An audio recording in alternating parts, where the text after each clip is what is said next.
Greetings, Mark Goering here, publisher of the Conway Daily Sun. And today my guest is George Epstein, a Sun columnist and a regular monthly guest. Hi, Mark. How's it going? Good. Good. All right. Well, let's start with local elections. I think last time you were here was actually April 8th. So that was the day of the voting. The big thing was budgets, both for Conway, and you're a Madison person, so you probably don't follow it as closely as some of us do. But the two kind of interesting issues are, one is the renaming of the schools. Yeah. So there was it's a non-binding article, referendum, whatever you want to call it, but pretty well, overwhelmingly, let's change those names back to the traditional names. What do you think about that? It makes me feel good. So 39 years as the town moderator in Madison, I love to see the people assert themselves and to recognize that they have some power and that they can insist on being heard. And this is a topic that was done wrong from the beginning. Everything about it was wrong. Making the change in the first place the way they did it was probably wrong. But it's silly that they had to go through this process. It's silly that they're going to spend a few bucks to change names back. But it's great to see voters say, you know, this is what I want, and I have the power to make it happen, and I'm going to assert myself and insist on doing it. And I'm going to send a little message to my school board that says, you didn't do this very well. I like that. What you were, and I've mentioned this before, but you were a trustee. Are you still involved with UNH? No, not officially. Okay, no. but you were a trustee. For 12 years. 12 years, so you got a lot of experience. And this gets to the other issue. I mean, one is the operating budget didn't get through. It was the default budget. That's another story. But the other thing is that health insurance, they got a shock by the health insurance is going to go up 40%, adds like $3 million to the budget. Now they spend 20, out of the $40 million budget, about 8 of it is health insurance, which is about 20% of the entire budget, and you had Echo Group. Echo Group, thank you. You know, 20% is ridiculous. I mean, we spend like 2% or 3%, and we still provide basically the same coverage as a school. No, you don't. But what do you mean, no, you don't? You don't provide the kind of coverage that the school system does. The school system's coverage is phenomenal. There's very little that individuals have to pay at all under the kind of very comprehensive Cadillac plan that school systems and municipalities frequently have. And so there is a difference, and the quality and completeness of the coverage is spectacular. There are a couple of points to be made. Number one, the basic rule, and you have to remember insurance companies are the enemy. Mangione shooting the guy is completely unacceptable, but it is a reflection of the amount of anger that we have towards our insurance companies. They don't treat us well, and their goal is to take our money and keep as much of it as possible. And so insurance companies charge so much more when there are little or no copays involved, because they know people are not motivated to minimize their usage of medical care. And the kind of coverage that school systems have frequently, and I believe Conway has, is one that's so comprehensive and so complete, and the copays and deductibles and stuff are so minimal that there is nothing that raises a question in an individual's mind about going to the doctor, getting a treatment. There's just no financial cost to them at all. And what insurance companies want is for it to be a shared pain. There's a pun there, I guess. But for the patient to suffer financially as well means that they're going to be a little bit more careful about where they go to get medical care, about the costs of their medical care, about whether to even get it. I'm not saying that's a good thing, but I'm saying that's the difference between the kind of plan you offered or Echo offered versus the kind of plan that the school system offers. So that's one factor. That's a significant difference. I'm going to just go ahead, continue. Okay. I'm going to push back on that one, but go ahead. The second piece is my fault, and I'm going to take full and complete responsibility. It is. In 1975, 50 years ago, I negotiated with other teachers, but I was the president of the union. It became a union of teachers at Kennett. At Conway, the elementary schools, the middle school, and the high school. And I negotiated that first contract. And it had something in it that the other school districts around the state didn't have. It was a little chump change thing that was thrown in at the behest of Gordon Mann, who was my boss as the head of the math department and the head of the basketball coaching team. And he said, gee, you ought to help retired teachers out and make sure there's a little bit of coverage for us for the gap between what Medicare pays for and what is the cost to the patient and to the individual retired teacher. And so we added something in for retired teachers that cost virtually nothing. And given that the town of Conway was paying terribly for teacher salaries and stuff, it was something they could throw in as a low-cost item that made us a little bit happier despite the lousy pay we were getting. Which is and just as a quick historical aside, even employers offering health insurance really was a perk starting from World War II when there were price controls, Absolutely. wage controls. So it was a way to add something. Without being able to Because when you really think of it, raises. why should a business be responsible for health insurance when we're not responsible, or when a business is not responsible for someone's mortgage? And we're the only place in the world that does it. Yeah, but anyway, the go only ahead. place in Go the ahead. world So you threw that in. So we threw that in. It didn't cost anything. I believe the last number I saw was up towards $4 million. Right. Is For the amount retirement. for the retired teachers. This is for just retired teachers, and some of them, not all of them, have Medicare. So many of them are below the age of 65.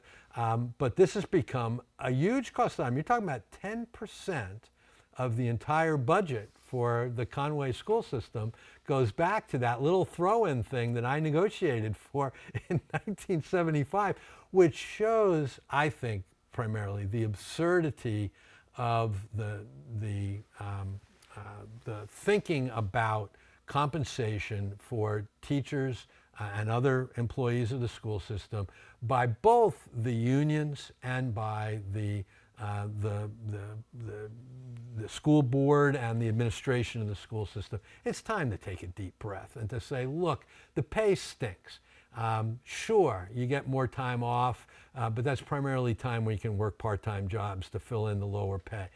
You just don't pay $30,000, $40,000 a year to college graduates who have skills and brains and expect to be able to hire and retain people at that rate. So the rate of pay for teachers is not nearly high enough, but the array of benefits they have and the proportion, as you point out, of benefits as a portion of their entire compensation is absurd, and there needs to be a rebalancing of that. It's time to step back and look at it from scratch. All right, and the pushback is, and this is an important point, because they're buying, the reason it's going up is they've been buying their insurance to this thing called New Hampshire Interlocal Trust, right?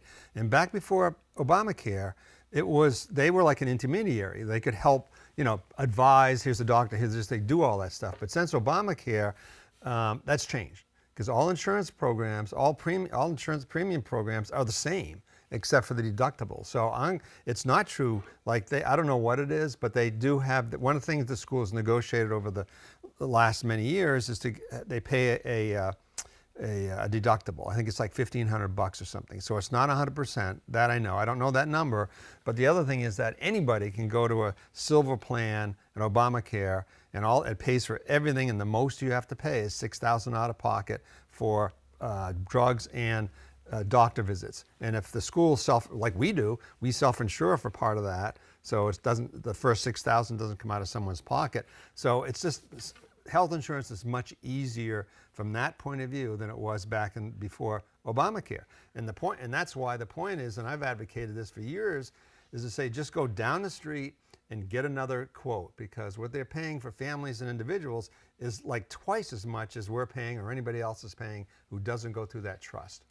So Madison uses Primex and not that trust, and pays a little bit less as a result, but like Conway, has one of these Cadillac plans. I think if you go back through it and you take a look at the mix of deductibles and copays and the coverages and the lack of any sort of managed care or limitations of folks who are in a network and all those sorts of things, You won't find any plan around here that matches the generosity of the plan that the Conway school system. So it's a factor, number one. Number two, absolutely right. You got to go shopping for this stuff and finding alternatives. And Primex, for example, which provides an awful lot of different insurance products for schools and municipalities in general, and does a lot of their liability insurances, things like that, and is run by a wonderful guy named Ty Gagnon, who writes these books about people on Mount Washington, stuff like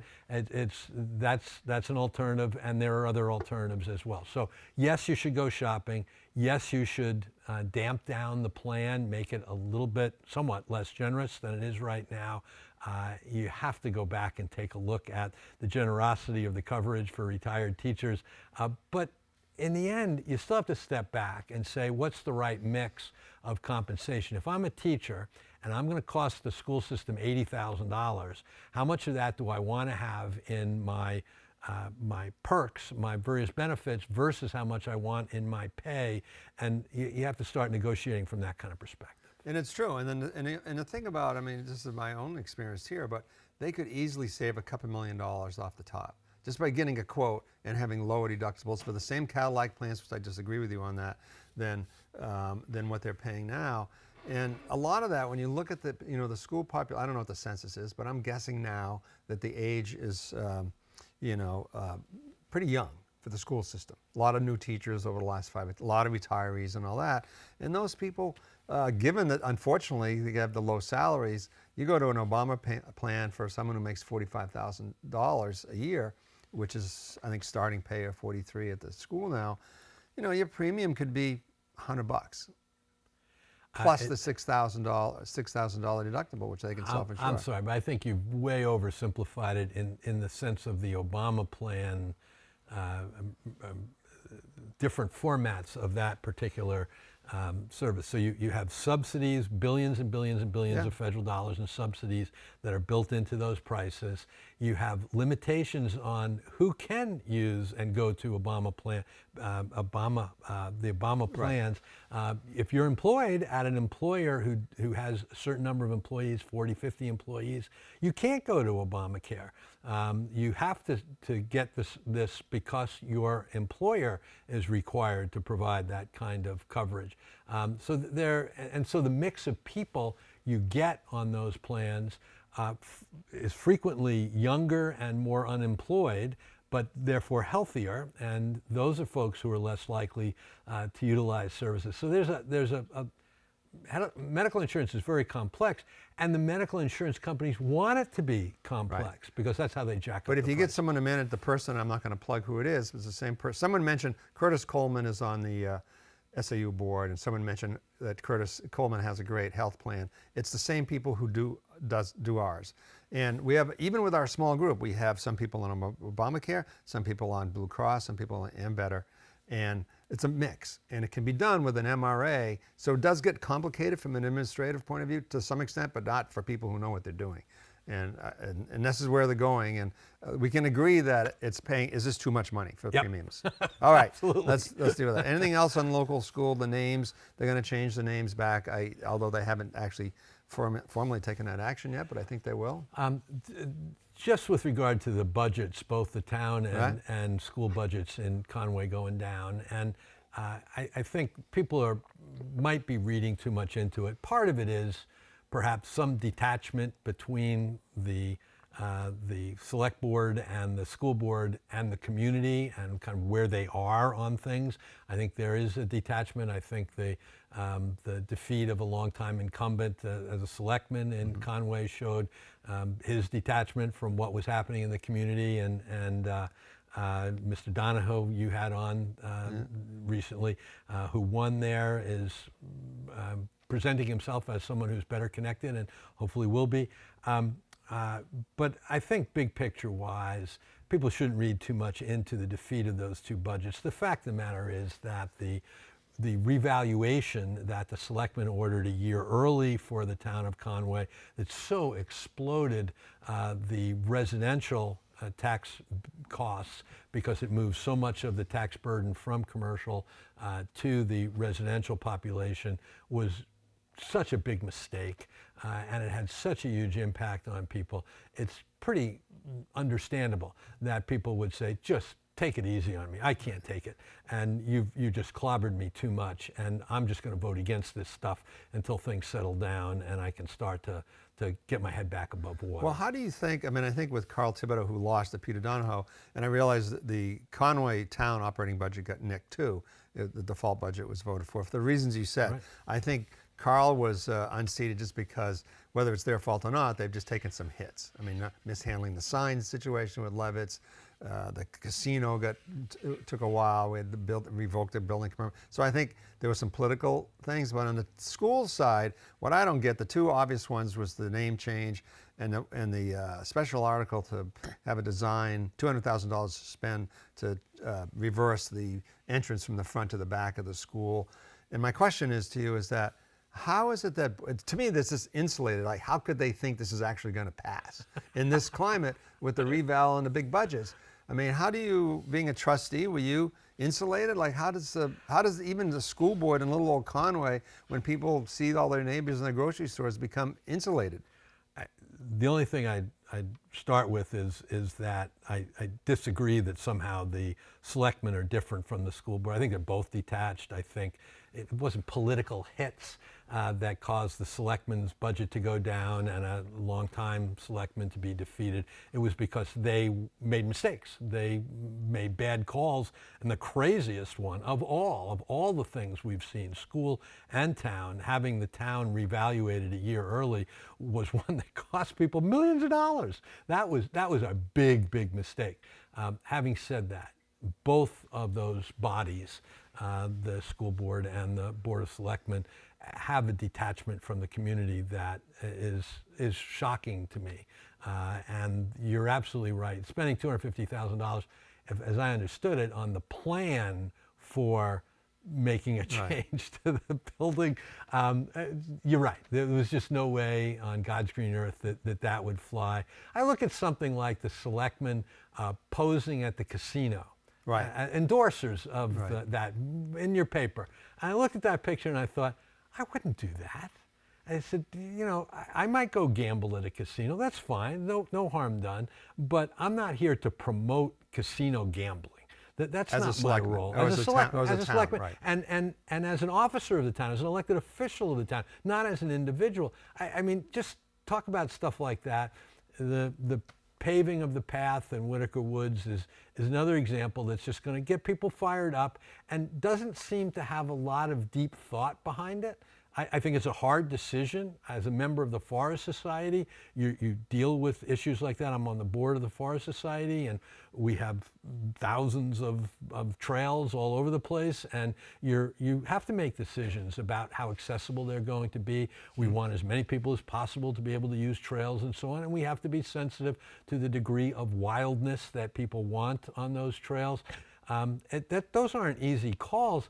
But instead of saying, gee, these aren't easy calls, these are the pros and cons, and let's have some discussion about it, instead people are taking very black and white positions on this, that the people who want to pave it are evil haters of our woods, and the people who don't hate people in wheelchairs. I mean, it's just these are hard things to decide, and they require some thought and some compromise and some maybe creative solutions. Yeah, I mean, we won't litigate the rec path, but I mean, it's been a long process they've gone through, and you know, there's definitely a minority of people who don't want it touched, and it even has divided people who are on the Conservation Commission and the Trails Association and all that. So, but what amazes me about the voting that we do, and you're a town moderator, so I know you really appreciate participatory democracy, is the wisdom of the voter. Like, it's just kind of interesting, you know, and it just comes through. Like, you know, there's 57, all these, you know, it's like 10 pages of ballot, and they'll go, no, yes, no. You know, they pick the things out. And Peter Donahoe was a good example where he was a big advocate of this Article 57, which was this thing that was related to the rec path. And people, in their wisdom, hey, we want a new selectman, a change at the board, but we don't want this Article 57, even though Peter was a strong supporter of it. And I think that's pretty cool. I think it's great. And I think that people don't recognize the wisdom of our town meetings in particular. And I've said this before, but I stand there in front of the town of Madison and look out at the voters in my town And I've sat up in the gallery at the State House and looked down on the 400 members of the House. Boy, do I want the people of Madison making, as much as possible, they're not everything, but as much as possible making the decisions about what happens in Madison, not those 400 people in Concord, and God knows not those 435 people in the House of Representatives in Washington, D.C. There is a lot of wisdom. And it is really interesting that people looked at that Article 57 and said, wait a minute, that might go too far. That might create this problem and that problem. I'm concerned about that. But hey, here's a guy who is in favor of, well, or is opposed to the paving of the rec path. And it's more transparency. And I think I'd like to hear his voice on the Board of Selectmen. Yeah, I think that was the right balance by the voters. Are they wrong? Are we wrong as voters sometimes? Absolutely. But boy, year in, year out, over a long period of time, come up with good solutions. Speaking of the state, so the House passed their budget, and the Senate's going to take a whack at it now. The Governor Kelly Ayotte has her budget, which was a little more optimistic, I guess, with more money than the House budget. There's a lot of places to go in there, but just general comments on how do you think it's going to end up? Sure. So Kelly Ayotte was very political in her budget. She just made up a bunch of revenue that was never going to happen so that she could then produce a budget that had fewer cuts to it. The House was more realistic. It said, gee, we're going to stop having interest and dividends taxes. We're going to cut business taxes. We're going to not have any new taxes on anything else. So we're going to cut our revenue, and we're going to come up with somewhat more realistic, substantially more realistic revenue numbers, and they're starting to show what the impact of that revenue cut and that revenue shortfall is going to be now that the COVID money has largely dried up. The Senate usually comes up with a few more bucks that they dream up, but they're in a tough place. There's not a lot more that they can dream up and add to the revenue stream that's coming in if they're going to stick to the big tax cuts that have already been voted for and been put in place. And so there are two themes to the state budget, and they're very simple. One is anti-public education. Anything that undermines funding for public education and for public education both at colleges and universities. Because they cut the UNH budget. Enormously back to what it was 35, 40 years ago. Number one, and we are already 50th in the country of the 50 states in our funding for higher education, and certainly in terms of throwing as many dollars possibly towards private schools that they can, and to reduce those funds being available for our local public schools. They're very anti-public education, number one.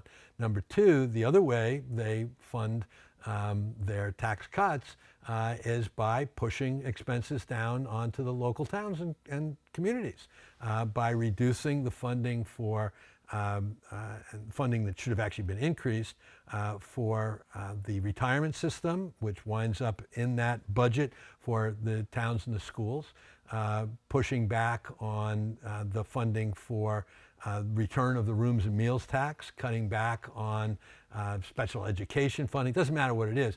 Everything that they have found a capacity to cut back on that would stick it to the local property taxpayer, that's what they're doing. So they can look like heroes by cutting taxes at the state level, and offset that by jacking up the taxes at our local towns and cities. And so that's the model that they're pursuing.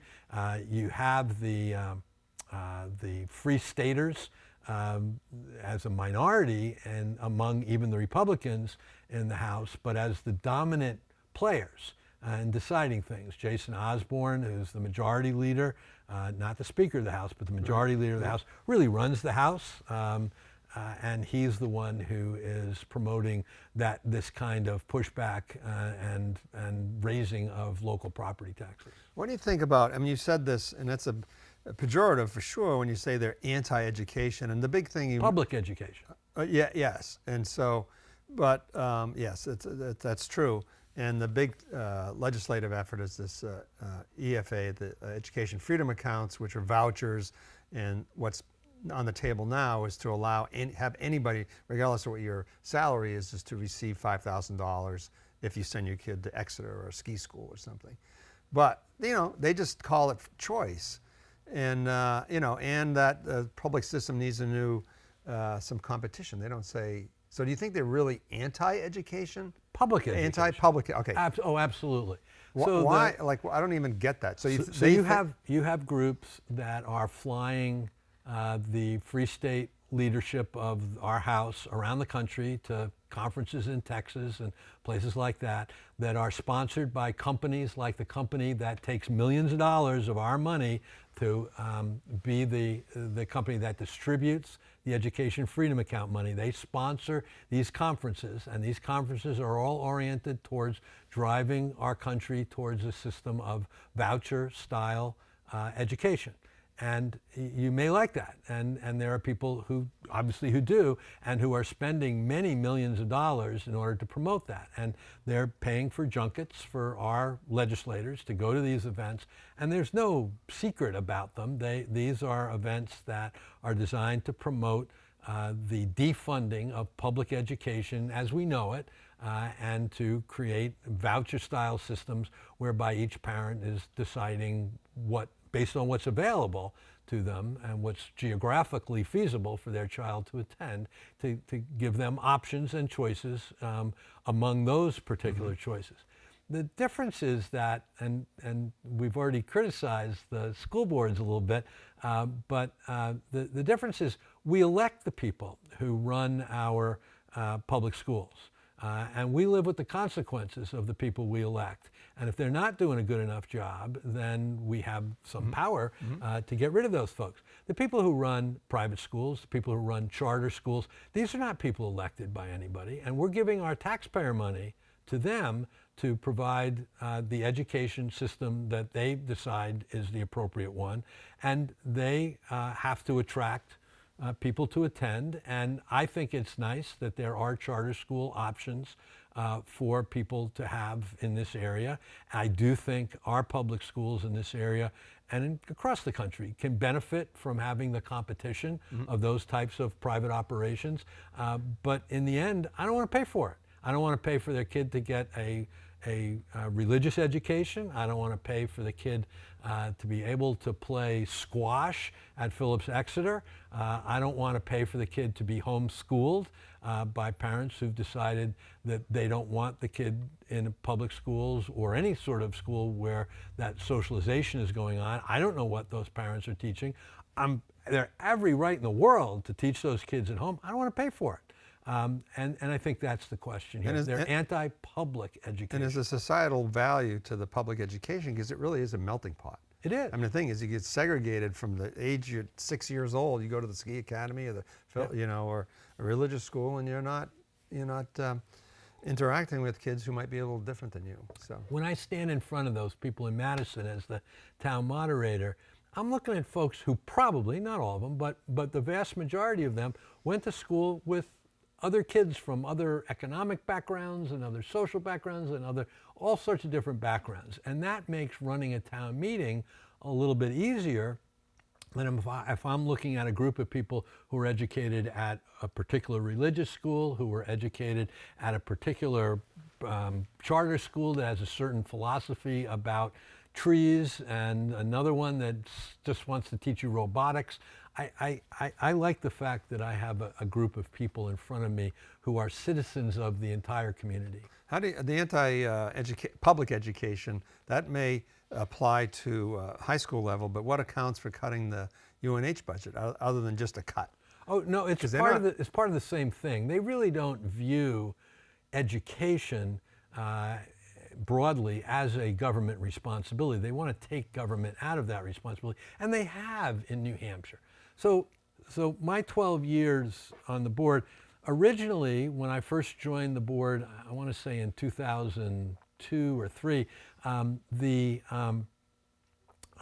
budget of the university system, and it includes Keene State College and Plymouth State and UNH and Granite State College, about 12% of the budget was paid for by the state government. And they said, this is our state our state education system, higher education system, they only pay 12% of it. Now it's down to 8%, 8.5%. It'll be down to 7% or less.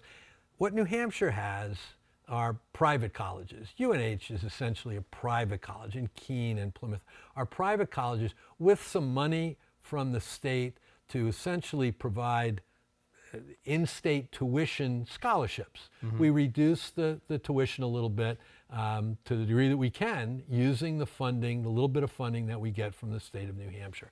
And therefore the state gets to call it the University of New Hampshire and to call them state colleges and universities. But all they're doing is basically providing scholarships to the kids who are in-state students. And you're in a dorm room, and the kid in the next bed is from Connecticut and is paying twice as much as you are, and basically is paying for part of your education. Yeah. We stick it to the kids from out of state. We're able to do that because our colleges are attractive to out-of-state students. We do a good job in those colleges, and we're able to attract kids who have the money and who can pay those amounts. But when you have two kids in the same room and one's basically paying for the other kid to go to college, and maybe the kid from Connecticut is borrowing money and you know, struggling to pay those bills, it's a bad situation, and it's ugly. And the whole rest of the country, Mississippi pays twice as much towards the higher education than we do here in New Hampshire. And it's because you have a core group of people, a big core group of people, who are opposed to the government being involved in education. What about the, speaking of, let's move up to the national level, and I think we touched on Columbia and what the Trump administration did. And I think Columbia is a little bit of a special case because with the anti-Semitism. But now, in the news lately, or this week, is Harvard. Yeah. And you explained before on the show that, you know, the money that the colleges and university get from the government is really just over here that does research. And that's where a lot of our research, biomedical, a lot of our primary research is done in university. Yeah, that's where it comes from. Yeah. So what do you think about about that approach? It's gone past Columbia now. Now it's other universities, and particularly Harvard. I mean, on the other side of it, they got whatever it is, $100 billion endowment. 50, but 50 close enough. Incompetence is the word I would use to underscore what's happening with Harvard. So you have the reports today, and I recognize people might be looking at this over time. They may have more information. But over the past few days, the federal government has said, whoops, the letter we sent to Harvard shouldn't have been sent. Excuse me, it was a draft letter, and it was sent by mistake to Harvard that said you have to stop encouraging DEI and just generally stop anything that is teaching what we in the Trump administration don't think is a good idea to teach. And it was completely over the top. And it appears that some of the more wacko people in the federal government cooked up this thing, passed it around, and somebody said, hey, let's send it. And then they said, whoops, we probably shouldn't have done that. There are a couple of things. Number one is that, and this will be in a future column, one of the problems. Can't wait. This is a big issue. Maybe it needs more time. But when Isaac Newton was sitting under the apple tree, an apple fell on his head, and he came up with the theory of gravity. Right? It was cheap to be a physicist. When Einstein was sitting around working in the patent office in Geneva, and he came up with the theory of relativity and stuff by reading books and closing his eyes and thinking about it. It was cheap to be a physicist at that point in time. It ain't cheap to be a scientist anymore. We've created, we haven't created, scientists have created a world in which it's really expensive to be a physicist, to be a chemist, to be a biologist. The cost of studying those things and coming up with accurate and complete information and running experiments and doing astronomy and stuff, billions and billions and billions of dollars. And it goes into other areas as well, but the cost of science is so enormous.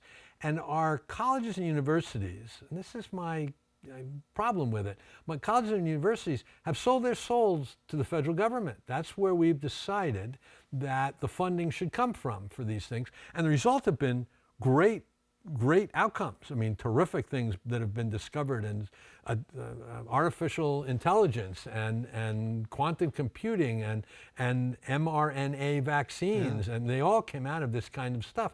But the colleges and universities are in a very different place than they were 100 years ago and even 50 years ago. Their need for massive amounts of federal money is enormous. And so they've given the government a club. If the government's providing the cash, then the government can make the rules, right? And so when you have a government that we've elected that says, gee, we want to tell you what to teach and how to teach social matters and history and those kinds of things, and we want to be dominant and deciding in those particular areas, then you have a very bad situation where they have that power of the purse and have particular ideological desires about what they want to So impose. unwittingly, this system has set up a situation we're in today. Oh, the power we've given to the federal government, the colleges and universities have given to the federal government is enormous. Having said that, the power of the purse supposed to reside in the hands of the Congress. The contracts that are made between government agencies and colleges and universities to do that research fall under contract law. There is not at all clear that a president acting through executive orders has any sort of authority to start yanking this money left and right. It doesn't mean he can't influence the way future grants are made and so on, but there's an awful lot of legal activity still to be had, and that's what Harvard's doing. Harvard said, okay, we're going to sue you. We're not going to do this stuff. So do you think that outside of the fact whether it's legal, they can do it from an executive level, from Trump's level, do you think it's the idea whether Congress decided to use that club to influence how colleges are teaching on the societal type things, the social studies and history? Do you think that's a legitimate thing to do? Or should they just give carte blanche, here's the money, go for it? I was sitting in a trustee meeting for UNH, and we go into a private session. It doesn't matter now anymore. And turns out there's a professor who says, and this is not that long after 9/11, who says 9/11 was an inside job. The FBI was behind it, the CIA was behind it, and it was the government conspiracy. And there was a member of the board who worked for a member of Congress who said, well, we got to get rid of this guy. This guy's nuts. And I don't want to be associated with a college that has this guy on the faculty. So the rest of us said, well, wait a minute. How is it influencing his teaching? I don't remember what he taught, but it had nothing to do with what he was teaching. He never said anything about it in class. No student complained. It was his private speech. And in the end, the board gently said, no, we can't do anything like that. This guy has freedom of speech. And I think if you're going to run colleges and universities, that's the mindset you have to bring to it. You have to place some controls potentially in place for people who are on the faculty who act very irresponsibly, who act in a dangerous way, who are inciting riots and things. There are ways sometimes in which intervention is necessary, who are participating in anti-Semitic attacks on Israeli or Jewish students, or anti-Hamas attacks that are encouraging violence in any case. But for the most part, colleges and universities are places of learning, places of exchange of ideas and information. People should toughen up and be able to hear some hard stuff, hear stuff they violently, not physically, but disagree strongly with, and that sort of exchange of ideas should occur on our campuses. And I think as a general rule, it is horrible for a president and would be horrible for Congress to get involved. The gutlessness of the Congress to rein this stuff in and to take control of what they should be in control of, which is the power of the purse. Right. The Congress authorized this money to be spent in this particular way. It's got to be spent in that way. That's law. when they vote for that legislation and they pass a budget bill, that's not just a budget bill. That's a law that says this money shall be spent in this fashion and for these purposes. That law has to be complied with. And it'll be fascinating to see if both the Congress and the Supreme Court continue to demand that occur. Your column last week was called Dismal, and one of our editors suggested, because basically just to try to fill out the headline, to call it Dismal Science, which you'd mentioned in a column. I said, Dismal Science is mentioned in a column, but I think he's not talking about the economics dismal science. He's saying the whole thing's dismal. So we went with dismal, and it was a big white space and it was up there. a white. I thought you can't center that. No, we don't center stuff. That's okay. Some people do, some people don't. I'm going to keep that in mind. Yeah, but you did words. the right thing, and thank you very much, because the message was that our economic situation is being made dismal through direct action on purpose, and there are conflicts of interest that result from that. There is a potential of some benefits occurring. There are perhaps other political benefits that are offset by it. But in the end, we're making very bad decisions, and that's what the column was about. And the markets reflect that, and the economy doesn't reflect it yet. We won't go into a recession this quarter, which is a decline in the GDP for 2 consecutive quarters. We won't have a decline in the GDP this quarter, and the reason we won't is because everybody's out buying stuff because they're afraid they won't be able to get it at a decent price after all the tariffs are in place, and they're trying to get the stuff for less money right now. But beginning July 1st for that next quarter, then that will start to hit, and the degree to which that turns into a situation in which we have a recession and so on is a function of how aggressively the executive branch sticks to these kinds of dumb moves.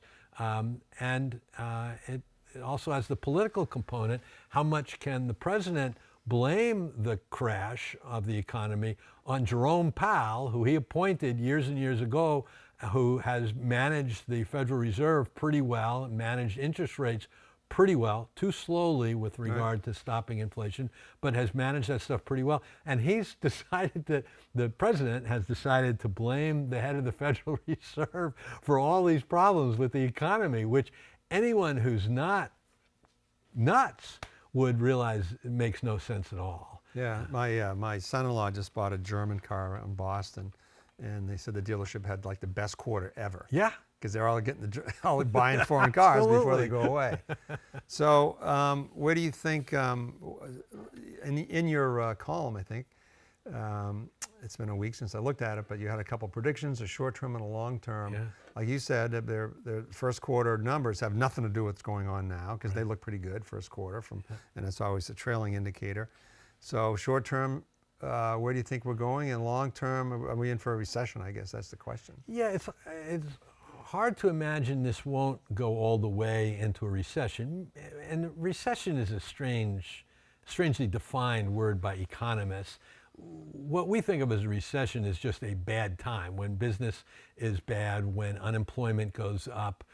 There might or might not be inflation attached to it. Normally there isn't, but we had the stagflation period of the 80s and 70s, and that they can go hand in hand. So we know what we think of as recession. It is defined just as 2 quarters of declining GDP, and what that does mean, declining GDP, is less economic activity. The gross domestic product, the amount of stuff our country produces, declines for 2 quarters in a row. What is an output of the decline of output is, what is an output? Is fewer jobs. You don't need as many people working if you're not making as much stuff, if you're not providing as many services. And so the incredibly and wonderfully low unemployment rate America has had really for a long time. You had COVID and you had fluctuations, but we've really done very, very well with very low unemployment since 2008. So I don't know, 15, 17 years, we've done very, very well with regard to unemployment. Unemployment hurts. Stock markets go up and down. People with savings, people who retired, they get hurt, but tough luck. It'll come back, and that'll be all right. But you don't just replace the time you spent unemployed. You are permanently hurt by being unemployed, and those dollars never come back into your pocket magically the way your investments might return in terms of their value. And so that is the midterm. I wouldn't even call it long term. That's the midterm risk of the actions that have been taken. Do you think there's, and that's interesting because we have a very tight, it's going to take a lot of slowdown to get unemployment to tick up, don't you think? Because the old expression was like, if you lose your job, it's a recession. If I lose my job, it's a depression.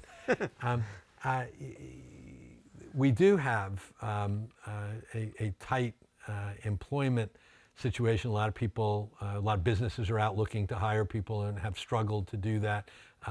It's gotten easier. I think everyone locally would notice. Restaurants are open a little bit more often, and it's probably gotten a little bit easier. But the trick is the types of jobs. And the types of jobs that are in demand are those that are skilled, that are educated. Doesn't mean to be higher educated. It might be trades people who have skills. Those are the ones that are in demand, and the unskilled jobs are the ones that become vacant most quickly and where the unemployment arises first. An interesting balancing act will be deportations. And the fact that deporting a whole bunch of people who are in the country illegally, who are working hard to make a living here in this country and to make a better life for themselves, the vast majority, not all, you have criminals and gang members, but you have a vast majority of good people trying to work. They're filling a whole bunch of jobs. The recession risk of greater unemployment will be offset by throwing all these people out of the country and creating a need for a whole bunch of people to work at McDonald's and to clean up at 11 o'clock at night when McDonald's closes, the job that nobody wants. And that balancing act is a potential offset to the rise in unemployment that would normally occur with a recession. Playing pretend predictor of, as I'm trying to do here, of our economy is a very hard thing to do, and I'd be rich and a lot richer if I was able to predict the economy. And so it is a hard thing to do, and I think there will be offsets to it, and that was part of the column I wrote as well. One thing that there won't be any offset to, and that is the fact that the government continues to head down the road of not just continuing but enhancing the size of the U.S. deficit. Doge and all that, the cuts are chump change. You fire tens of thousands of workers for the federal government, it's not going to make any difference. The big costs are not being addressed at all. If they do address those costs, it'll be Medicare, Medicaid, Social Security. That's the place and where and the Defense Department. That's where the big cuts can come from. And they're sworn that those aren't going to happen. And the tax cuts and the extension of the existing tax cuts, that's the mantra. That's where all the money, all the savings are going to go from Doge. That's where all the tariff money that's supposed to come pouring in will go. But that doesn't begin to cover the trillion dollars worth of those tax cuts. And of course, everything's over 10 years. All the savings are years out. All the cuts are today. So the $2 trillion deficit is only going to grow. The portion of the budget that's devoted to paying the interest is going to grow, both because the amount we borrowed is growing, but watch the number that the Treasury Secretary and Trump have said is the most important number, which is the 10% Treasury bond. They said, we're going to drive that down. We're going to drive down the interest rate in that because that's how we borrow our money to cover our federal debt. Watch what it's doing. It's going up. And that's what I wrote in my column and probably confused people. But it's going up, which means it's adding to the interest cost. It's adding to the interest cost. And the interest costs will start nudging up against $1 trillion a year and spending 15, 16, 18, 20% of our federal budget on interest. an utter waste. We get nothing for paying those What do you think checks. about, I mean, you're a man of means, and when you had Echo, you obviously paid BET tax, and I'm sure profits tax too. I mean, what do you think? And so the tax cuts on the state level was the interest and dividends tax. Eliminated. Gone. That was $160 million, that half of which was paid by like 1,500 taxpayers in the state. Oh. So that's that. And then on the federal, of course, we got the Trump tax cuts, which he wants to continue and expand, actually, including not taxing Social Security benefits, which only is going to hurt the lower income people because they don't pay federal taxes when they're retired anyway. Yeah. So what do you think about that? You're a business guy. What do you think about that? Where's the balance? Let's talk specifically about New Hampshire because it is really interesting. The interest and dividends tax, almost all of it is paid by people who receive more than $20,000 a year in interest and dividends. That's not a trivial tax. It was 5%, it was 4%. That's painful. It's $4,000 or $5,000 out of your $20,000. But as you said, the vast majority of the dollars come in from the highest level individuals. So putting back an interest and dividends tax that is aimed at people who are getting at least $20,000 or $50,000 in interest and dividends tax would still get us most of the money back, and it would be a tax clearly aimed at people who are living comfortably off of interest and Because dividends. interest and dividends, I mean, that's not stock appreciation, that's not housing appreciation, that's just interest and dividends. And there's a point here, and that is the way they're paying for eliminating the interest and dividends tax is by pushing costs down to towns and cities. Right. In other words, for every dollar that's coming out of the interest and dividends tax, your property tax is going up $1. And who pays the property tax? Average people pay the property tax. Yeah. Who's paying the interest and dividends tax? The well-off people. So I do think the interest and dividends tax decision and the elimination of that is a regressive act. It's one that's designed to pay off big donors and one that winds up punishing and on the federal side people. No, I can't let the BET and the business profits tax go. So I have a strong opinion about this one. So the business profits tax in New Hampshire was high. It was one of the higher ones in the country. It probably doesn't have to be quite as high as it was, but for a business that's profitable and making at least X dollars, again, put a minimum on it, and they've already increased what that minimum is. But you should have $50,000, $100,000, $150,000 in profits before you have to start paying it. You should start paying a business profits tax, and we should probably have a constitutional amendment that allows that to be a graded tax. The Constitution of New Hampshire, they said it has to be a flat tax, has to be 7% for every business as soon as you cross a certain threshold. It doesn't have to be. If we pass the constitutional amendment, it should be 2% for small companies and that have small profits and go up from there. And that, again, is a tax. By reducing it, it's a very few companies, and big international companies that are gaining almost all that benefit. The business enterprise tax. That's an awful one. I hate that one.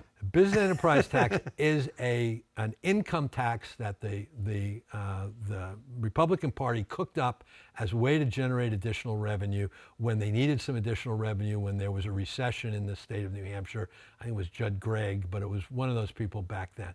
And they cooked it up, and it is a percentage of your income.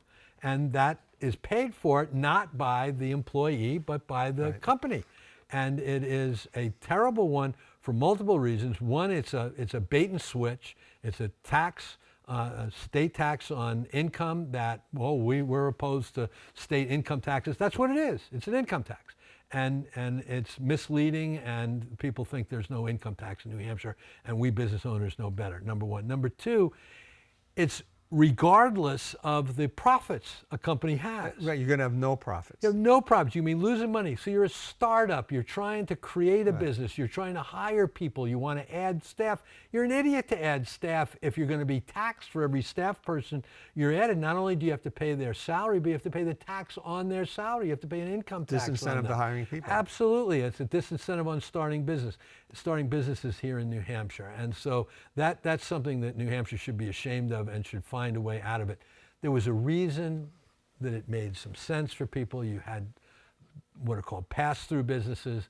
it was aimed at doctors and lawyers. Right. So I create a corporation for my medical practice, and there are 5 of us who are partners, and we make $1 million, and we pay it all out to ourselves. We pay ourselves each 200 grand, and nobody was paying any business profits tax associated with that. And the way to get at that is setting maximums you can make and take out of the business with it being completely tax-free. But that needs to be fixed, and that is a bad economic move that we made. All right, Sorry. so that's all right. No, that's good. You have 2 minutes left, so you want to make one more your predictions between now and next month when you're back on the show. Ooh, that's tough. Okay. Conway School, state, federal. The Conway School Board will permit the renaming of the 2 schools. The state of New Hampshire will go more or less with the House budget that's been created and have absolutely nothing set aside for the giant settlements that they owe, both for the Spalding Sununu Youth Center and the abuse that occurred there, and the hundreds of millions of dollars of liability that's there. And number 2, and we'll have a budget, and that budget might sort of balance, but it will strip education, K through college, and dump a whole lot more cost onto our towns and cities. And at the federal level, the process of backing off of the tariffs will continue at the federal level, and the stock market will start to stabilize, but the beginning of the sniff of a recession will also be beginning. So I do think the president will back off of a lot of the nonsensical tariff stuff that he's put in place. Well, you heard it here, folks. It's time to put some money in the stock market. Absolutely. George is predicting. No, I didn't quite say that. Okay. Do not put money in the stock market. There you go. All That's right. a very specific suggestion. Okay, George, nice to see you. Very good. Take See care. you next month. Okay.